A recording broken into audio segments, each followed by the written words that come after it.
The smell of diesel and hot steel hung in the air like a warning. "No one hired you to think, Elijah. Grab the damn beam and move it." The foreman's voice sliced through the yard, loud enough to make the nearby crew freeze mid-motion. Hammers stopped. Gloves stilled mid-lift. Heads turned. No one said a word. They all just watched.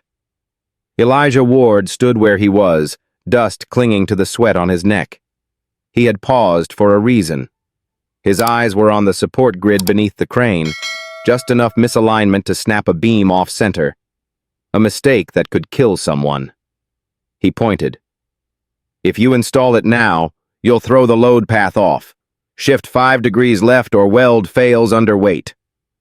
The foreman stepped down from the scaffolding, boots crunching gravel, arms wide like he was approaching a fight. "You been here, what? 3 weeks? Now you're telling me how to run a site I've managed since before you were born?" Elijah said nothing. "You got a degree I don't know about?" Still silence. "Then shut your mouth, carry what you're told, or find another job. That clear?" Elijah's jaw tightened. His hands, marked with fresh cuts and worn calluses, hung steady at his sides. The crew turned away, but not before a few held his gaze. Not pity. Something else. Recognition. High above, behind a shaded glass wall on the 15th floor, a man in a charcoal suit stood watching. Raymond Caldwell, founder and chairman of Caldwell Urban Developments, had seen every kind of worker move across his sites. But something about the man being humiliated below pulled at him. It was not the confrontation. It was the silence that followed. The way the worker stood still, absorbing the insult without flinching. That kind of quiet was earned, built through years of being measured and misjudged. Raymond set down his tablet. Something about the way the man squared his shoulders felt familiar in a way he could not yet name. The foreman wasn't done. "You want to prove your point, genius? Good. Carry the composite load up to floor 12. Alone. If you drop it or take too long, don't bother coming back." He turned, satisfied, and walked off. No one moved. Elijah looked at the beam, heavy, awkward, sun-scorched, and without a word, bent to lift it. The strain bit immediately into his back, sweat rolling down his temples, but he adjusted, arms locked, and began the long climb. Raymond watched as the man disappeared into the scaffolding. The name on his file resurfaced in his mind. Elijah Ward. 28. Hired through a subcontractor 3 weeks ago, born in Baton Rouge, graduated top of his class in structural engineering at a state college no one remembered. His resume had been buried in a stack of others. What Raymond had noticed then was a notation on the back of a scanned application. Raised by Margaret Ward. No father listed. No further relatives. There had been something else. A photo, barely visible.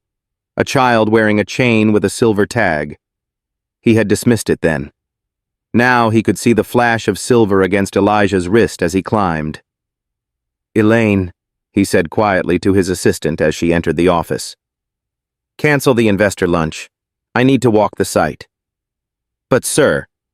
"Cancel it."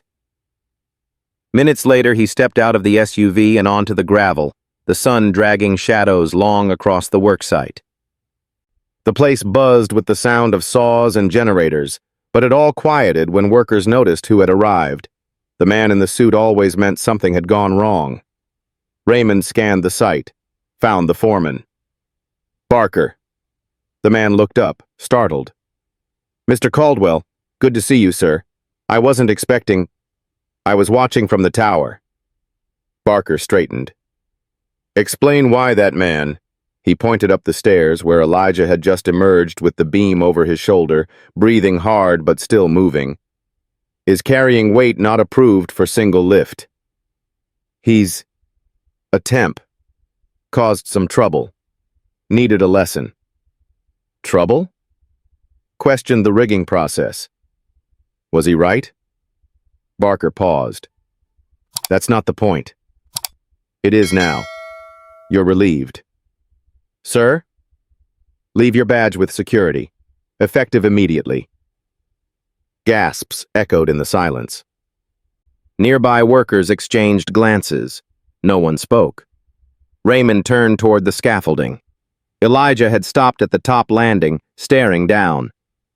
"Come down," Raymond called up. "We need to talk." Elijah looked like he wanted to refuse, but he began descending, slow, deliberate, still carrying the beam.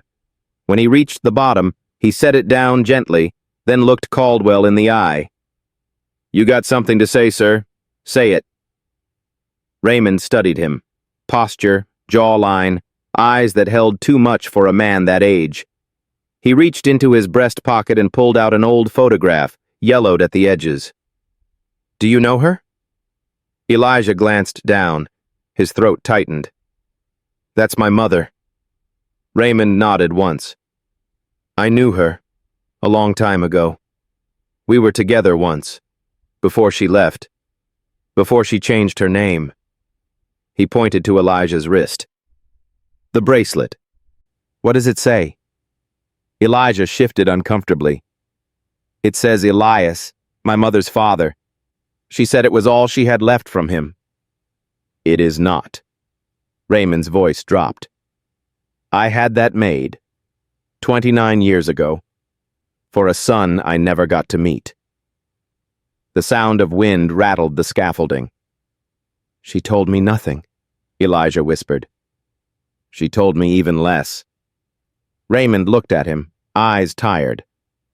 "But we are standing here now." A long silence passed between them.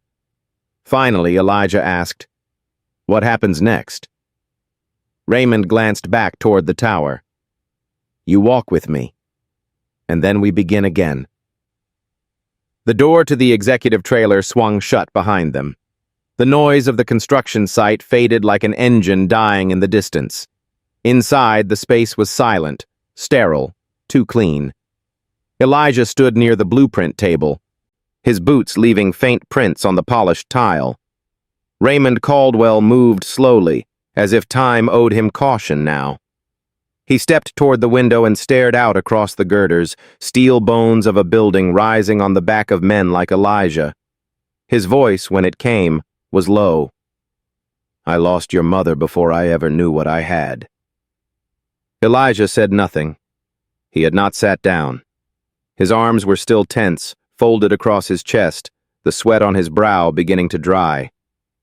"She was brilliant, tough, quiet about the things that hurt her." Raymond turned slightly. "She never told me about you." Elijah looked past him, at the glass, at the site where minutes earlier he had nearly collapsed under weight meant to break him. "She told me you left, that you had other things to build." "I did." Raymond's fingers tightened at his side. "I thought I had time. I thought I'd come back and she'd still be there, but by the time I looked, she was gone." He reached into a file drawer and pulled out a stack of folders bound with a red rubber band. He dropped them on the table. They made a dull thud. "These are the searches, the investigators. 10 states, 4 names. She changed yours twice."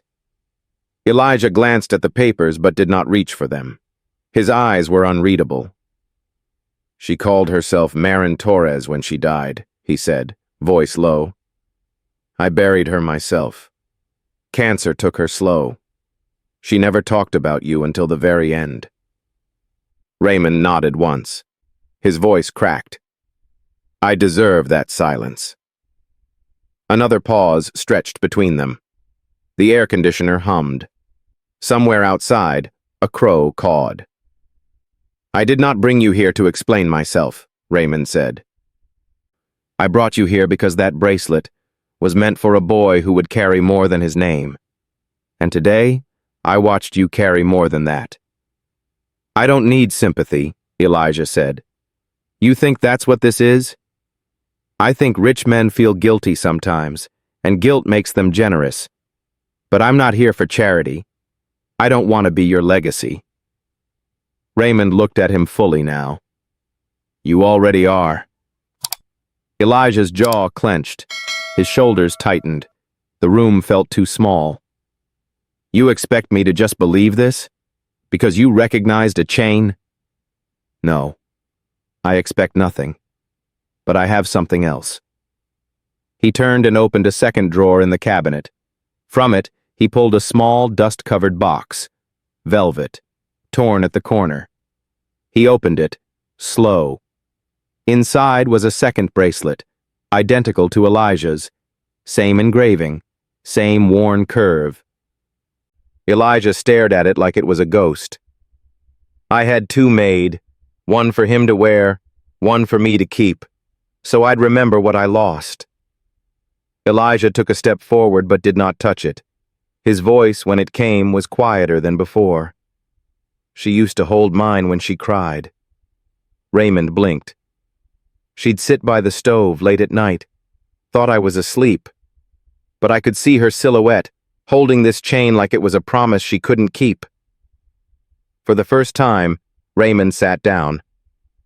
I built buildings to keep from falling apart, but nothing I built ever gave me what this moment does. Elijah shook his head slowly. You don't know me. You don't know what I've done just to survive. I've fought for every damn step. No one ever gave me anything. I'm not here to give you anything. I'm here to tell you what's already yours. Raymond reached into the top of the file stack and pulled out an employee ID badge. Elijah Ward, project engineer. Effective today. No more manual labor. You'll report directly to my chief of operations. I already cleared it with the board. Elijah looked at the badge, then at Raymond. I didn't earn that. You did. Every time you kept your mouth shut when someone disrespected you. Every time you spoke up anyway. Every time you stayed silent instead of quitting. That silence cost you something. And I see that now. Elijah's hands flexed. He did not take the badge. Why now? Why today? Raymond turned back to the window. Outside, workers were returning to their rhythm. Hammers, lifts, dust rising into sun. Because today I saw someone remind this entire city what quiet strength looks like. And I realized I've spent 30 years building steel and glass trying to replicate what was already in my blood. Still, Elijah said nothing. Raymond stood. You don't have to take my name. But the world already wrote you off. That much we share. So what you do next, that's up to you. But I'd be honored to have you carry this company forward. Elijah reached for the badge, held it, studied the weight of it. There was no smile, no gratitude. Only a silence that pulsed between them like truth.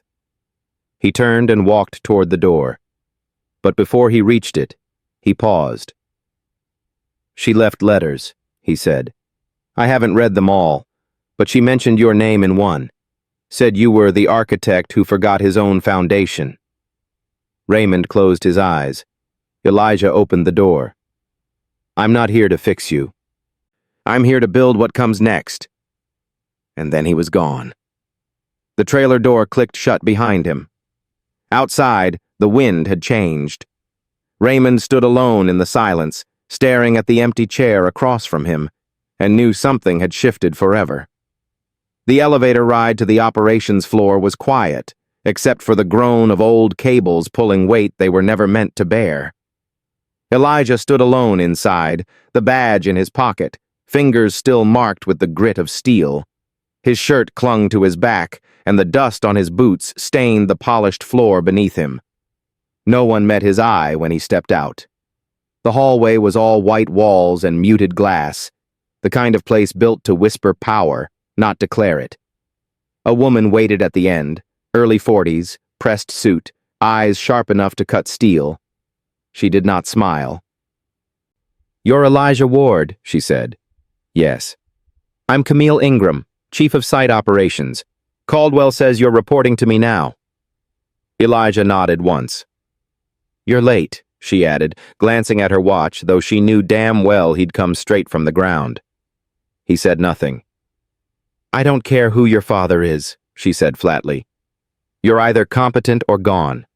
I don't have time to babysit a redemption story. Elijah's expression didn't shift. Good, she said, and handed him a file. First evaluations in 24 hours. You'll shadow 2 site engineers today, then submit your own load integrity assessment by morning. I'll know if it's yours. She turned, heels sharp against tile. He followed without a word. The first hour passed in silence and steel. Elijah walked behind the engineers, listened to their clipped explanations, noted the difference between what they said and what they actually did. None of them asked him anything. One made a comment about nepotism under his breath. Elijah didn't respond. But by the time they reached the north scaffold, he had seen the flaw. A hairline stress fracture, invisible to the untrained eye, running across the joint where 2 composite beams met. It was a ghost fracture, easily missed, catastrophic under load. He leaned in, fingers grazing the weld line. You'll want to replace that, he said. The nearest engineer glanced back. That? It's within tolerance. It won't be once we start adding cantilever pressure on the mezzanine tier. It'll shear. The man laughed. You an oracle now? Elijah said nothing, just handed him the specs and walked away. By the time he reached the stairwell, Camille was waiting. You saw it. I saw it. She handed him a folded document. It was his personnel record. Updated. Attached was a photo, his badge photo. Behind it, another sheet. A scan of a letter. He paused. That wasn't in the system before. I pulled it myself. Caldwell gave me access. You should read the letter. Elijah opened it, recognized the writing immediately. It was his mother's, rounded letters, angled upward, written on a page torn from the back of a novel. If he ever finds you, listen. But do not forget. Sometimes love is real, even when it comes too late. Protect what you build, not just with your hands, but with your silence, too. That was always your strength. His hand trembled slightly. Camille was watching. She sent it 2 years ago, she said. To this company. Marked confidential. Caldwell never opened it. Said he wasn't ready. Said if the time came, he'd know. Elijah folded the paper and slipped it into his jacket. Why show me now? Because this isn't just about buildings. He knows what's coming. Elijah met her eyes for the first time. What do you mean? But she was already walking. He followed her to the eastern wing of the operations floor. The lights here were dimmer, the doors heavier. At the far end, one stood ajar. A room no one used. Inside, floor plans covered the walls, layered, redacted, reprinted. A single blueprint sat open on the table. A high-rise, 40 stories. But something was wrong. Elijah stepped closer. There were discrepancies between the architectural render and the approved city permit. Beam sizes off by half an inch, reinforcement layers reduced, a firewall missing entirely. Who signed off on this? Camille didn't answer. He turned to her. This is your seal. Her jaw tensed. I was pushed, she said. 4 years ago. Funding was tight. Caldwell didn't know. The project manager was cutting costs to pocket the margin.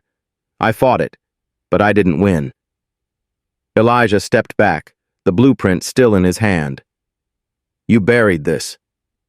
I tried to stop it, but if you speak up too early in this industry, you vanish. So I waited. I stayed. I built the power to fix it. And now? Now you're here, and the board's watching.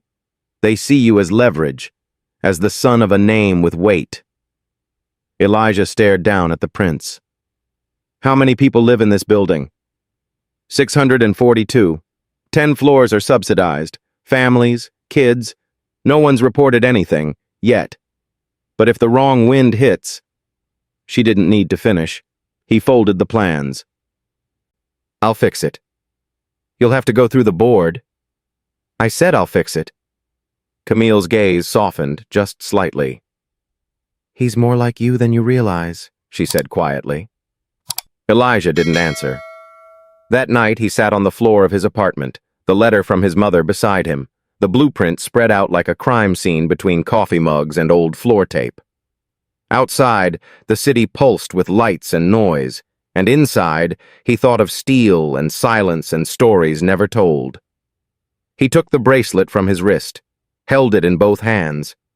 Then he turned back to the page and started redrawing what someone else had broken. The boardroom sat like a glass box suspended in air, overlooking the city as if it belonged to them. 11 men, 2 women, all in tailored suits that smelled of quiet money and old power. Elijah stood at the far end of the table, blueprint rolled under his arm, shoulders squared. He had not worn a suit, just a clean shirt, pressed slacks, and boots still bearing faint dust, a silent reminder of where he came from. Raymond Caldwell sat to the left, unreadable. Camille to the right, arms crossed. Elijah unrolled the plans and laid them across the table. This is Caldwell Tower, built 4 years ago under contract 4A2F. These are the original permit drawings. These, he pointed to the second layer, are the revisions that were actually constructed. No one moved. The room had that particular silence, the kind that only followed a threat. The discrepancies are structural, not decorative. Support loads were redistributed without authorization.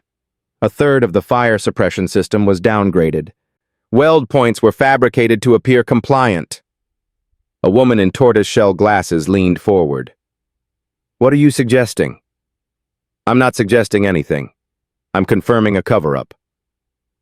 A man 2 seats down, Whitney Bryce, head of international development, shifted, his voice low and dismissive. And you're qualified to make that assessment after what, 4 days on the floor? I have 2 degrees in structural systems and 4 years of field experience. More importantly, I have nothing to lose by telling the truth. Raymond raised a hand before the room could erupt. Elijah's voice dropped. If a fire starts on the 10th floor, the stairwell flashover will reach floor 20 in less than 90 seconds. There's no venting installed on either side of the east column. You'll have 600 people with nowhere to go. Another board member shook his head. We passed inspection. You passed forged inspection. Camille laid down a thin folder. Signed by Marcus Greer, former site director, currently under federal investigation in Miami for a similar breach. Elijah let that hang. This was not a mistake, he said.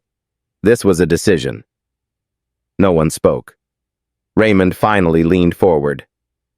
And what is it you propose we do, Elijah? Evacuate the top 10 floors for retrofit. Recertify every structural variance. File with the city voluntarily, before someone forces us. Another man spoke, this time colder. You understand the financial impact of what you're asking. I understand the cost of a collapse. Reputational damage. Elijah cut him off. Can be rebuilt. Lives can't. Raymond sat back. His face was pale. Years ago, he might have defended the board. Now he watched the men in front of him as if seeing them for the first time. Camille stood. We can either be the company that hides failure or the one that fixes it. But we cannot be both.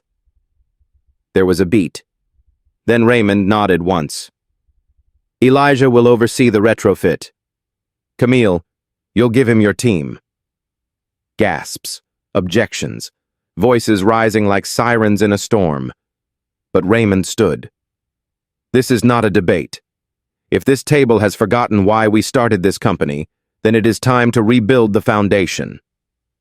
And just like that, the decision was made.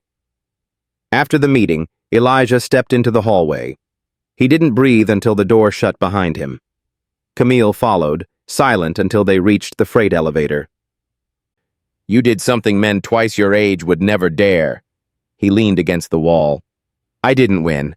I just bought time. She didn't disagree. The elevator rumbled downward.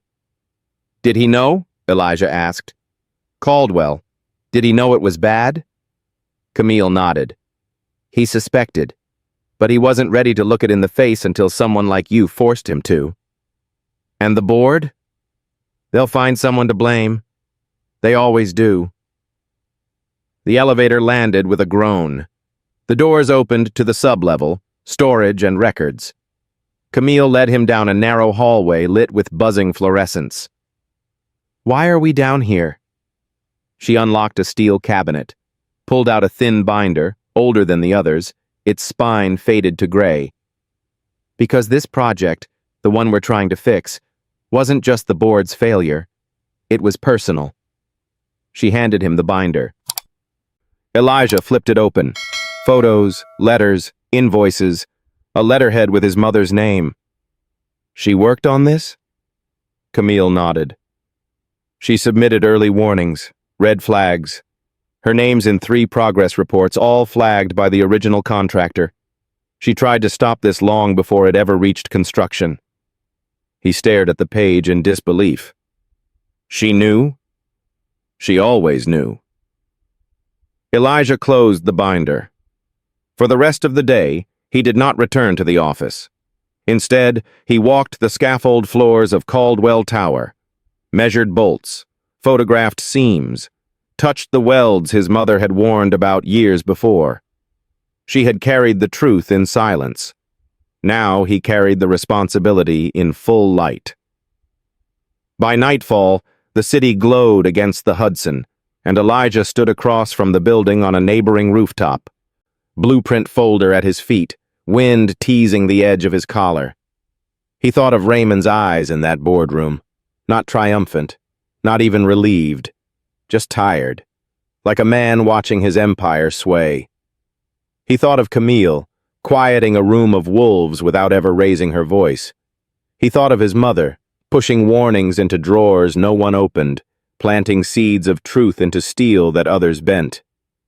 And then he looked up at the tower. He did not see failure.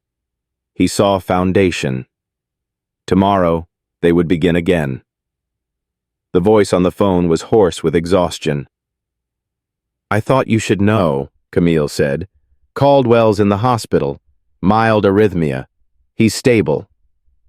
Elijah sat on the edge of his bed, shirt damp, phone pressed to his cheek, fingers wrapped around the bracelet like it could anchor him.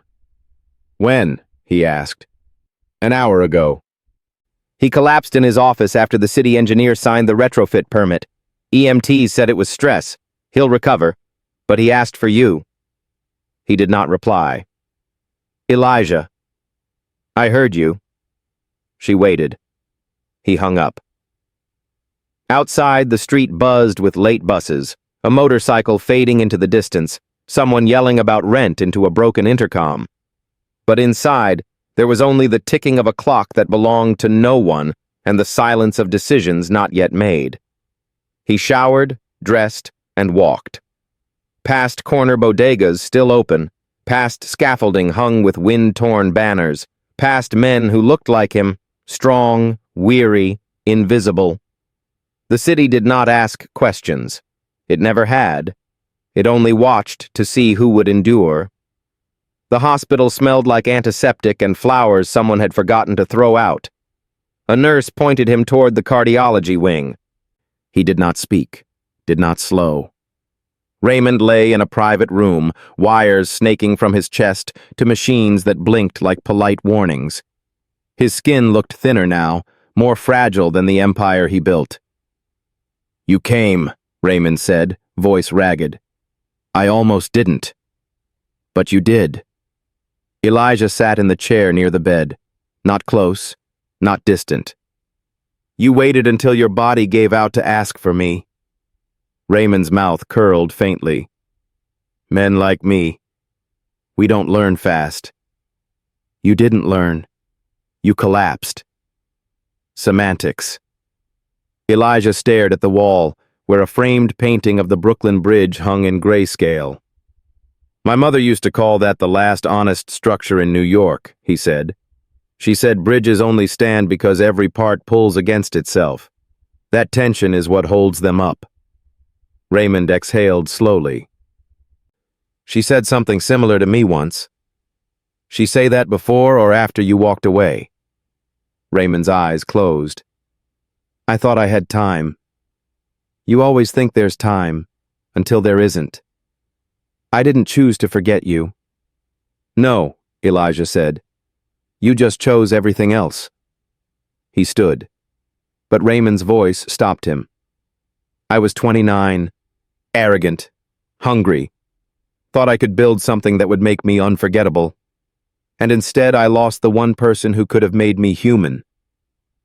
You're not the victim here. I know. Elijah stepped back toward the chair. His voice dropped. You know what she told me the day she died? Raymond looked up, pale. She said, forgiveness doesn't mean you owe them anything. It means you don't let the wound run your life. Then she closed her eyes and never opened them again. Silence bloomed between them. I didn't come here to forgive you, Elijah said. I came here to tell you I'm not you. I won't build towers just to feel tall. Raymond nodded. I never wanted that for you. But you built it anyway, and now it's mine to fix. A small tremor passed through Raymond's fingers. He closed his hand around the bedsheet like it might hold him up. There's something else, he said. Top drawer in my desk at the office. A box. I was going to give it to you next week, before the press conference. What is it? Raymond hesitated. My father's ring. It belonged to a man I spent my life trying to escape. But I want you to have it. Not because of what it meant to him, but because of what it might mean to you. Elijah shook his head. I don't need a symbol. No, Raymond whispered, but symbols have power. Especially when you rewrite what they mean. The monitors beeped steadily. Outside the window, red lights from an ambulance cut across the skyline like old wounds resurfacing. Elijah sat back down. She lied to me for 25 years. Told me you disappeared. That you didn't care. Raymond's eyes welled, but he didn't speak. And I hated a ghost for most of my life, until I realized silence makes ghosts out of all of us. Raymond closed his eyes. I don't want your apology, Elijah said quietly. I want you to live long enough to watch what I build from what you abandoned. A long breath, then another. She'd be proud of you, Raymond whispered. Elijah nodded slowly. I know. He stood again. I'll pick up the ring tomorrow. Raymond opened his eyes. Elijah. He stopped at the door. I'm glad you carry her name. Elijah didn't answer. He stepped out into the hallway, the door clicking behind him, and exhaled for the first time in hours. Camille waited near the elevator. You went. I had to. She nodded. He looked down at his hands.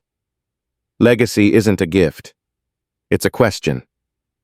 And how do you answer it? By choosing what to carry forward, and what to leave buried. Outside, the sky had turned indigo, and a storm was gathering on the horizon. Elijah walked toward it. He had no umbrella, only steel in his spine, silence in his chest, and a future waiting to be built. The first time Elijah walked the old site after the retrofit order, the men stared like they were seeing a ghost. The same forearms, the same boots. But everything else had changed.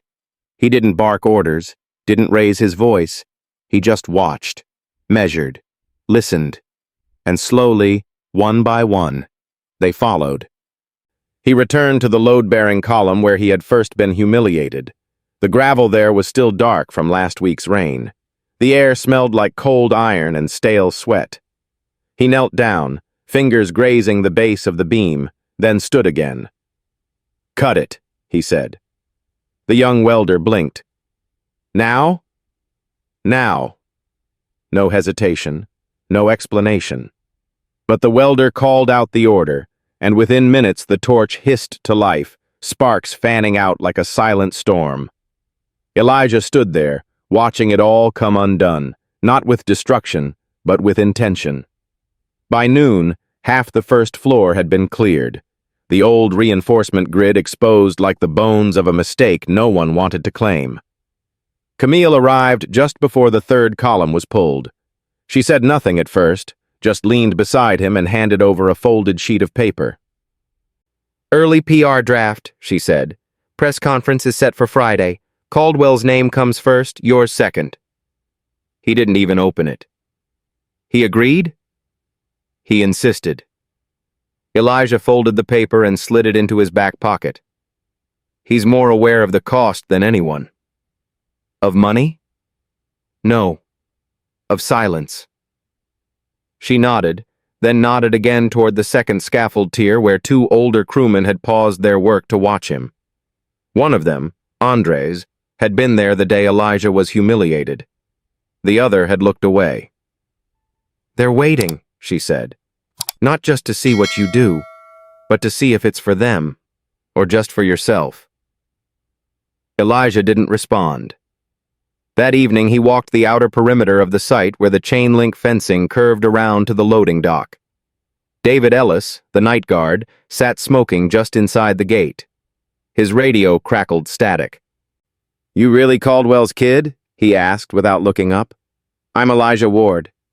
That wasn't the question. I know.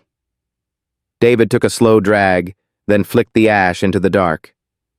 I was here when your mother worked the old lot. She used to sit right where you're standing, eating egg salad sandwiches like they were caviar. She never smiled much, but when she did, it made you shut up and pay attention. Elijah listened. She was too smart for the position they gave her. Told me once that being invisible meant you could see everything. I didn't get it back then. I do, Elijah said. David looked up for the first time. Then you better make sure the right people feel seen now. Elijah nodded and left the fence behind. The next day, he arrived before sunrise. While the crew still poured coffee from cracked thermoses, he pulled out a whiteboard and set it on an old pallet. No announcement, no speech. He drew the load distribution curve by hand, then the airflow path, then the emergency stairwell design. No one asked what he was doing. They just gathered, one by one, boots crunching against gravel, until there were 30 workers in a semicircle, watching a man who used to carry beams now explain wind dynamics and fire safety like he'd built cities in his sleep. Andres stepped forward first. So what happens if the east stairwell fails? We die, Elijah said simply. And something about the way he said it made everyone quiet again.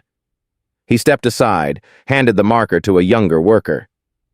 You run the next scenario. Show me the safe route. It was not perfect, but it was honest. By Friday, every crew member had taken a turn. No degrees, no titles. Just trust. The morning of the press conference arrived with slate-gray skies and cold wind that smelled like river water and stone. The rooftop garden of Caldwell Holdings gleamed with rain, chairs lined in symmetrical rows, microphones covered in plastic. Elijah stood in the wings behind the glass facade, staring out at the empty podium. Camille entered, holding a folder. They want to see a redemption story, she said. A rich man owning his mistakes, a sun rising from the ground. It plays well. I'm not interested in being a narrative. She shrugged. Too late. He turned to her. Tell them I'll speak second. Caldwell goes first. She hesitated. You sure? He has more to lose. The conference began as the clouds broke. Raymond walked with visible effort to the microphone, heart monitor wire hidden beneath a tailored blazer. The crowd hushed. Cameras clicked. Elijah listened from the glass as his father spoke. I built buildings to keep myself from falling apart, but I forgot the people who held me up in the first place. He spoke of structural failure, of buried voices, of a son he almost never knew. Then Raymond stepped back, and Elijah walked forward. The silence that met him was different. curious, suspicious.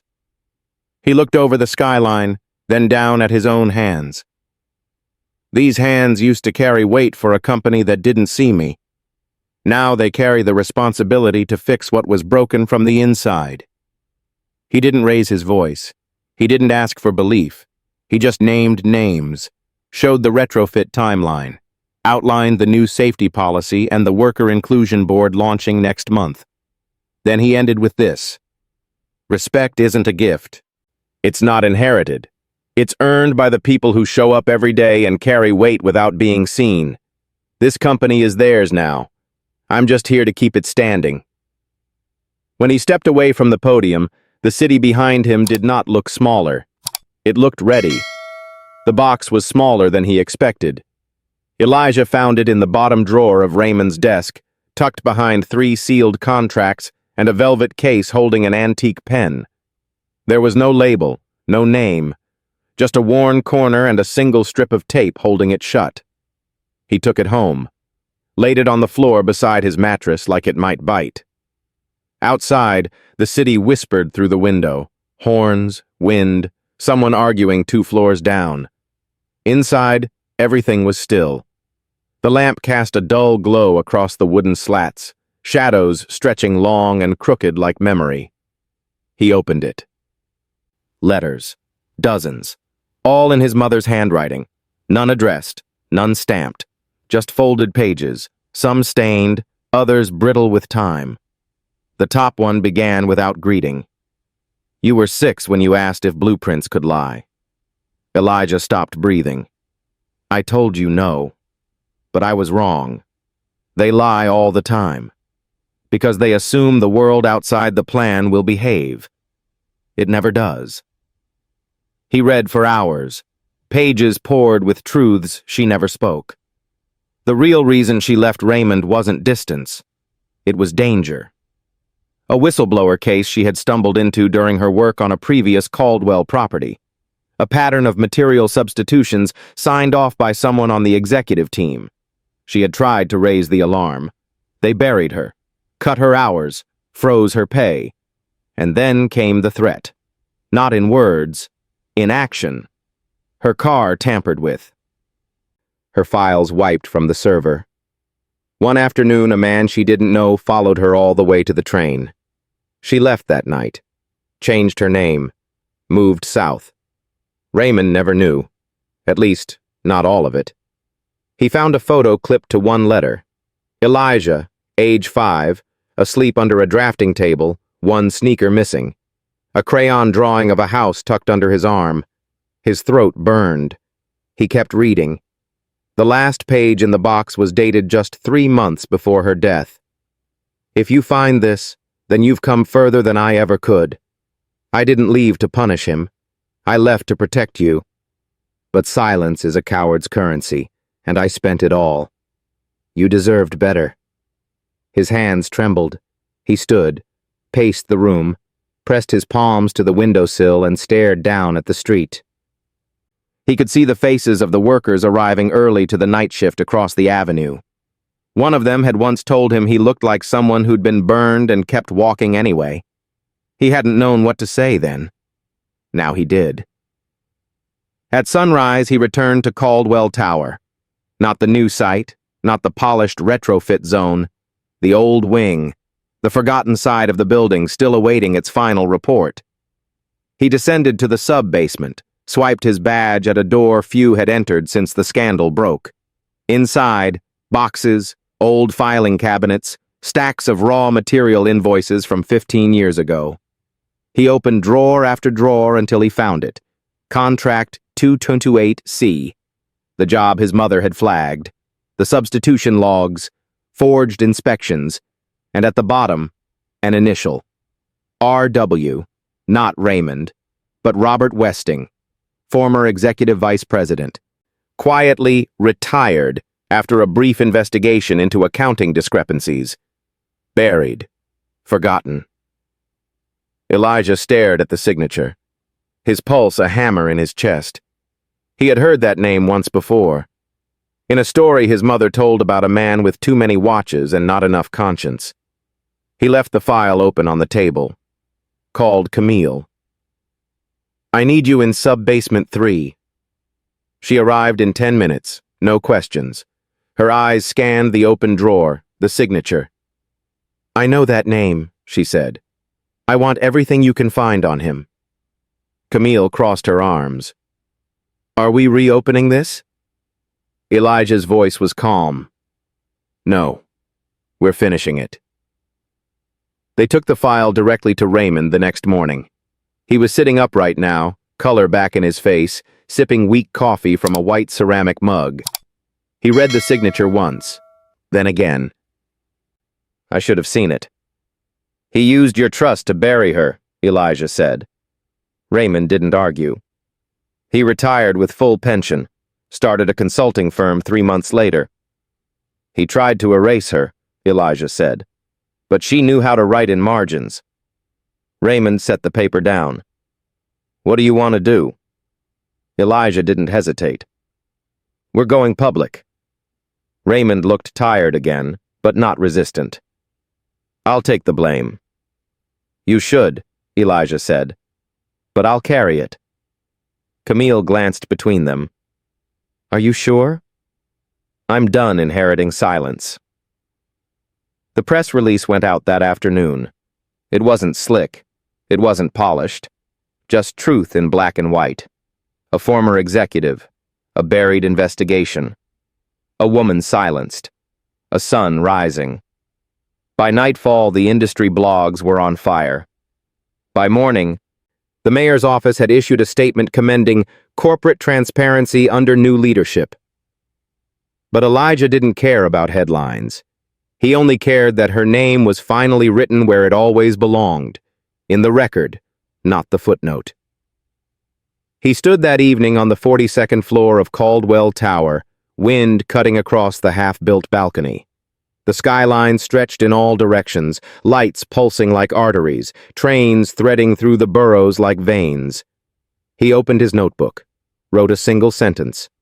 "Foundations fail quietly, but so does truth, if you don't speak it louder."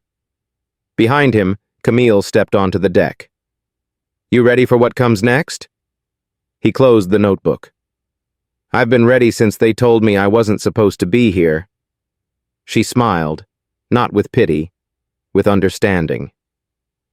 Then they watched the city together, and beneath the noise, beneath the steel, something quiet began to shift, not just in the tower, but in them.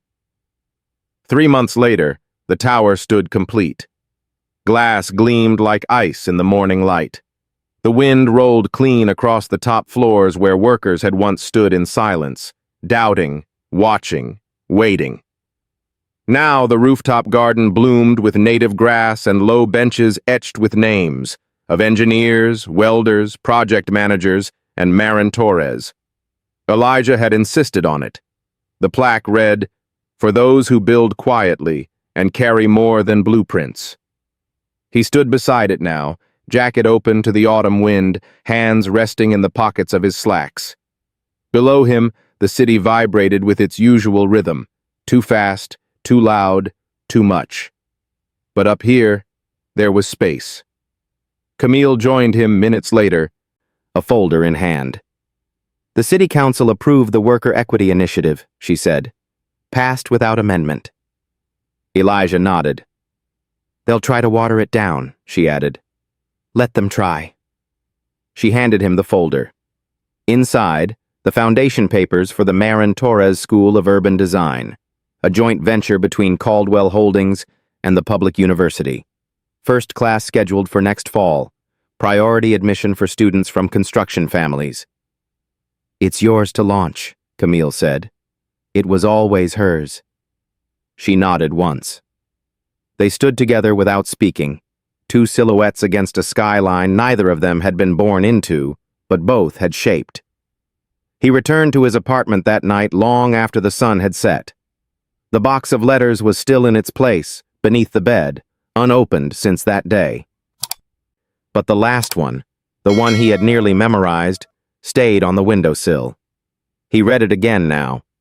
"If they tell you your voice is too quiet, Remind them silence built bridges longer than their noise ever could.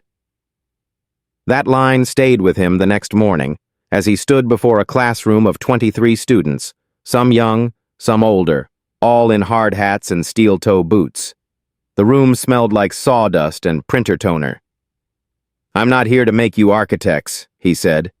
"I'm here to show you how to see what others miss." A hand went up near the back. A girl no older than 19. Her name tag read NIA. "Is it true you used to be a layout tech? That you got demoted for speaking up?" He smiled, but not with amusement. "It's true I carried more than I was paid to." "Was it worth it?" Elijah looked around the room. At the floor plans taped to the wall, at the steel support prototype beside the whiteboard, at the girl who had the same steel in her eyes that his mother once had. Every minute. After class, he walked through the courtyard alone. The campus was modest, but he liked that. No glass elevators, no fountains, just exposed brick and wide stairs and the scent of rain-soaked concrete. He paused at the steel sculpture near the entrance, two beams intersecting at a sharp angle, held aloft by nothing but tension and weld. Someone had welded a word at the base. Foundation. He touched it once, lightly, and kept walking. Raymond was waiting in his car outside. The old man stepped out slowly now, but with less hesitation than before. His cane tapped against the curb. "You taught your first class," he said. Elijah nodded. "I watched from the gate." "You always did like to watch from behind glass." Raymond smiled. "This is different." "Is it?" Raymond pulled a small envelope from his coat. This was supposed to be a trust transfer, corporate shares, legal sign-off. "I don't want shares." "I know. That's why I converted them." He handed over a simple sheet. A deed. Land. 1/2 acre. In Baton Rouge. Site of an abandoned cement plant. Elijah's childhood zip code. "What is this?" "Yours now. Zoning cleared. No restrictions. Do what you want with it." Elijah stared at the paper. "Why?" "Because that's where she raised you, and that's where I failed to show up. Maybe it's time something gets built there." Elijah folded the deed, tucked it into his jacket. Neither said anything for a long while. Then Raymond added, "You look like her when you're thinking." "I sound like her when I'm angry." "She was always right when she was angry." "Exactly." Raymond laughed once, quiet and real. They didn't hug, didn't shake hands, just nodded. And Elijah walked away. That weekend, he flew to Baton Rouge, stood in front of cracked pavement and chain-link rust, saw the bent frame of what had once been a loading dock, now overtaken by vines and silence. He stepped over the threshold, picked up a handful of earth. The air smelled like wet brick and pine. He stayed for hours, not searching, just standing. A few weeks later, construction began. No headlines, no press, just workers, mostly local. A few of them fresh from his class. One of them, Nia, asked him why there wasn't a sign. He smiled. "Because sometimes you don't put your name on what matters most. You just build it right." She nodded, and they went back to work. By spring, the new center stood open, steel-framed, solar-paneled, built with the hands of people no one once noticed. On the cornerstone, etched without fanfare, "Strength lives in silence. So do blueprints. And memory." Elijah stood before it one last time before leaving for the airport. He didn't say anything.